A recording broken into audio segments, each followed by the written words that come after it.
मासु खानुस् भन्ने डक्टर त होइन, तर मासु खानेहरूको निम्ति यो भिडियो है त। नेवारी परिकार कतिको मनपर्छ हजुरलाई? नेवारी खाजा मनपर्छ हजुरलाई? नेवारी खाजा मध्येमा एकदमै महत्त्वपूर्ण यो खानाको बारेमा बुझौँ है।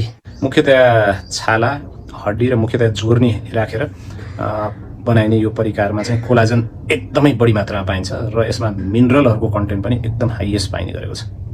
भन्नुको अर्थ हाड जोर्नीका समस्या, स्पोर्ट्स इन्जुरीबाट तपाईँ रिकभर हुँदै हुनुहुन्छ, छालामा चाउरी पर्न दिन खानुहुन्छ नि, आजभोलि कोलाजनका इन्जेक्सन, कोलाजनका क्याप्सुल, ट्याब्लेटहरू उपलब्ध छन्, पाउडर पनि। त्यसको सट्टा यो थलथले एकदमै उपयुक्त हुन्छ।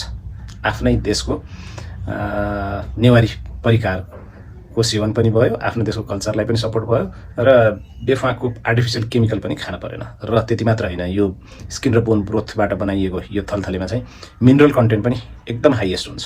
त्यसले पनि हाम्रो हाड जोर्नीहरू बलियो बनाउन, स्वस्थ बनाउन, चाउरी आउन नदिनलाई मद्दत गर्छ। अनि हो, थाहा छ मलाई थुप्रै व्यक्तिले भन्नुहुन्छ थु के भने यसले मासु खाने, त्यसमाथि नि हड्डी राँ खाने, यो खाने पो भन्न लाग्यो भन्नु होला।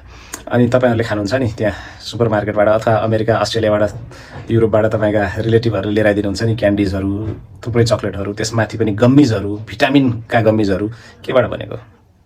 गाईको हड्डी, सुँगुरको हड्डी, छालाबाट बनेको। आँखा खुल्यो तपाईँको?